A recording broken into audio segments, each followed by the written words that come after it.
Hi guys, welcome to Hard Reset Info channel. Today I have ASUS Zenfone Zoom and I want to show you how to set mobile data limits on this device.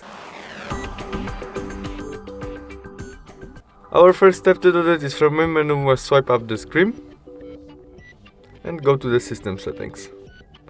In it we press on data usage, this one, data usage, and there we must switch on mobile data, confirm by OK. And now we must switch on our mobile data limits and confirm by OK. And we can manage it there. We can set the limit on maybe 50 gigabytes. And warming we get when we used 43 gigabytes.